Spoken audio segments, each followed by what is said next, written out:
Hello student, आपका हमारे class 11th की केमिस्ट्री क्लास में बहुत बहुत स्वागत है। उम्मीद करते हैं आप लोग अच्छे होंगे। चलिए बच्चों, आज की क्लास शुरुआत करते हैं। आज का हमारा जो चैप्टर है रासायनिक साम्य तथा आयनिक साम्य। तो रासायनिक साम्य तथा आयनिक साम्य में एक ऐसे टॉपिक को लेके आए हैं जो आपके लिए काफी ज्यादा महत्वपूर्ण है। आज हम इस वीडियो में बात करेंगे परमाणु तथा आयन में अंतर। भाई, परमाणु और आयन दोनों में क्या अंतर होते हैं, इनको हम जो है अलग अलग डिवाइड ना करके पॉइंट वाइज बताएंगे। एक पॉइंट में दोनों बातें हम करेंगे।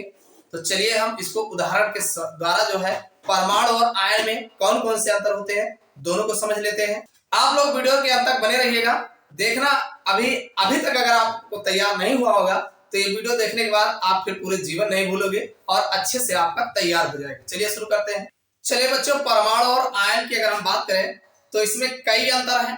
5 अंतर हम आपको बताने वाले हैं। सबसे पहला अंतर यह है कि भाई परमाणु विद्युत उदासीन होता है। क्यों? क्योंकि उन पर किसी भी प्रकार का चार्ज आपको देखने को नहीं मिलेगा, यानी आवेश जो है देखने को नहीं मिलेगा। लेकिन अगर आयन की बात करते हैं तो आयनों पर या तो धन आवेश रहेगा या तो ऋण आवेश रहेगा। पहला अंतर समझ में आ गया नहीं? परमाणु जो होता है विद्युत उदासीन होता है, जबकि आयनों पर धन या ऋण आवेश उपस्थित होता है। जैसे मान लीजिए आपने देखा होगा के है, Na है और आपने Cu है, Zn है। आप देख रहे हैं ये सब कौन है? ये सब परमाणु है। ये सब कौन है? परमाणु है।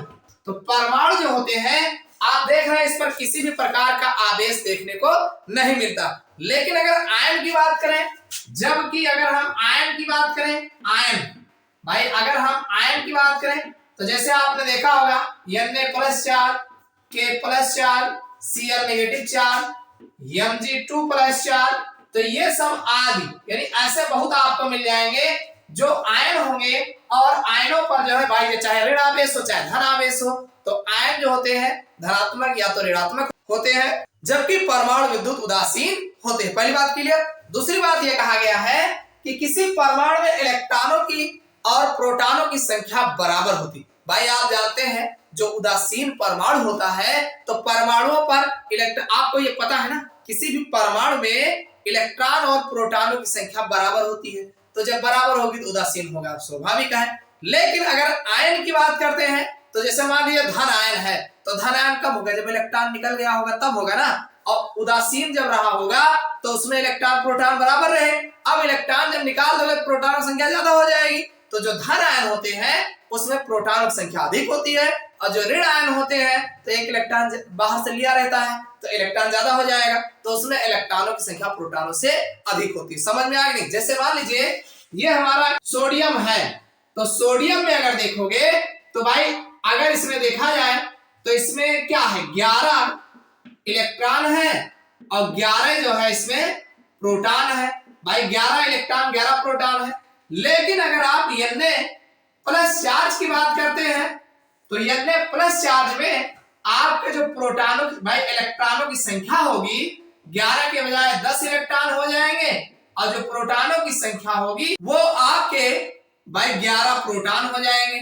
भाई प्रोटॉन ज्यादा होगा और इलेक्ट्रॉन आपका कम हो जाएगा क्योंकि निकाल दिए हो। इसी तरीके से अगर आप Cl नेगेटिव चार्ज की बात करते हैं तो इसमें जो है भाई 17 भाई 1 इलेक्ट्रॉन लिया है, वैसे 17 होता है तो 18 इलेक्ट्रॉन हो जाएगा।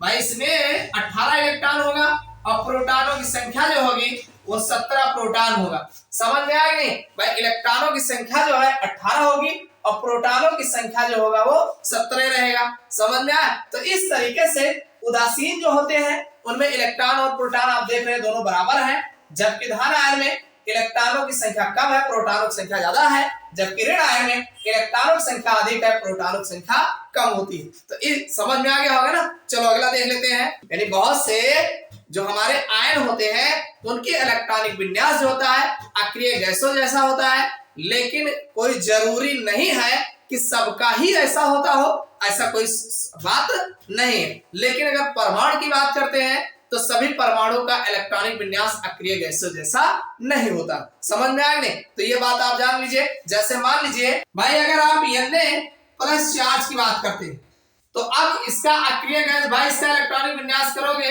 तो 2 8 हो जाएगा। तो भाई 11 10 इलेक्ट्रॉन है तो 2 8 हो जाएगा, तो इसका भी अक्रिय गैस होगा। इसी तरीके से Cl नेगेटिव की बात करते हैं तो 2 8 7 होगा, तो इसका 2 8 8 होगा भाई, एक इलेक्ट्रॉन दिया है ना, तो इसका भी अक्रिय गैसों जैसा होता है, लेकिन सबका नहीं होता है, कोई जरूरी ये बात नहीं है। जैसे मान लो अगर आपने दे दिया Zn प्लस चार्ज, तो Zn प्लस चार्ज का अगर आप देखोगे तो ये हमारा 2 8 18 और फिर 1 हो जाएगा, तो इसका अक्रिय गैसों जैसा कहाँ है, समझ में आ गया नहीं। इसी तरीके से अगर आप Na मान लीजिए 2 प्लस चार्ज लिखा हो, तो इसका भाई अगर देखोगे तो 2 8 के बजाय 2 7 हो जाएगा।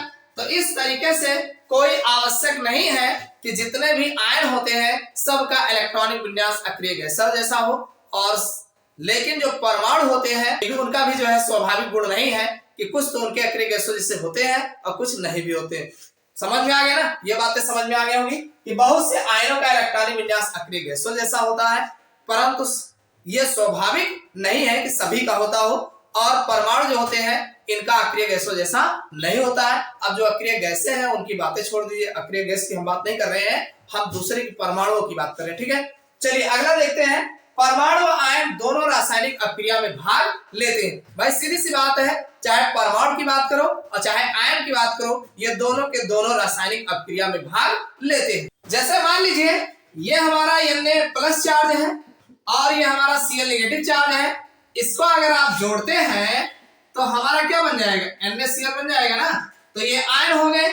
इसी तरीके से अगर हम मान लीजिए परमाणुओं की बात करते हैं, भाई परमाणु की बात करें तो ये हमारा 2Na है और प्लस 2H2, अगर इनकी हम बात करते हैं तो ये हमारा 2NaOH बन जाएगा और साथ में हाइड्रोजन गैस निकलेगी। समझ में आ गई, तो ये भी रासायनिक अक्रिया में भाग लेते हैं, और जो आयन होते हैं ये भी रासायनिक अक्रिया में भाग लेते हैं, तो ये भी समझ में आ गया होगा। चलिए अगला देख लेते हैं, परमाणु व आयनों के गुण सर्वदा भिन्न होते हैं। भाई परमाणु जो होते हैं इनके गुण अलग होंगे और जो आयन होते हैं इनके गुण अलग होंगे।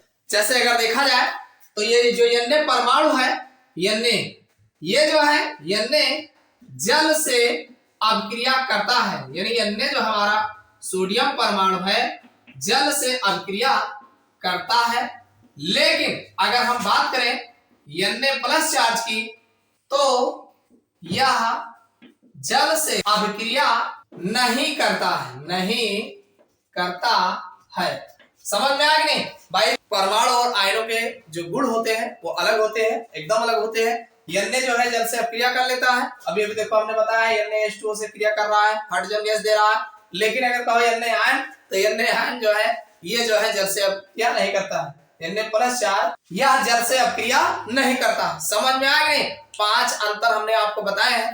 पहला हमने ये बताया कि जो हमारा परमाणु होता है उदासीन होता है, जबकि आयनों पर धन या ऋण आवेश देखने को मिलता है, पहला हो गया। दूसरा हमने जो आपको बताया है कि किसी परमाणु में इलेक्ट्रॉनों तथा प्रोटॉनों की संख्या बराबर होती है। कोई भी परमाणु अगर है तो वो उसमें इलेक्ट्रॉन और प्रोटॉन की संख्या बराबर होती है, जबकि अगर हम धन आयन की बात करें तो उसमें इलेक्ट्रॉनों की संख्या कम होगी, और जबकि ऋण आयन की बात करें तो उसमें इलेक्ट्रॉनों की संख्या अधिक हो जाती है। समझ में आया नहीं, प्रोटॉनों से अधिक हो जाती है। चलिए अगला जो है, बहुत से आयनों का इलेक्ट्रॉनिक विन्यास अक्रिय गैसों जैसा होता है, लेकिन ये सभी आयनों के लिए लागू नहीं होता है, जबकि परमाणु की अगर हम बात करें तो इनका कोई ऐसी बात नहीं है। और अगला है, परमाणु व आयन दोनों रासायनिक अभिक्रिया में भाग लेते हैं, और जो परमाणु होते हैं और जो आयन होते हैं इनके दोनों के गुण अलग होते हैं। क्लियर, तो ये परमाणु और आयन में मोस्ट इंपॉर्टेंट अंतर है। उम्मीद करता हूँ सारी बातें समझ में आ गई होंगी। समझ में आया वीडियो को लाइक कर दीजिएगा और कमेंट करके बताना ये आपको कितना समझ में आया। चैनल पर नया सब्सक्राइब कर लेना। फिर मिलते हैं अगले क्लास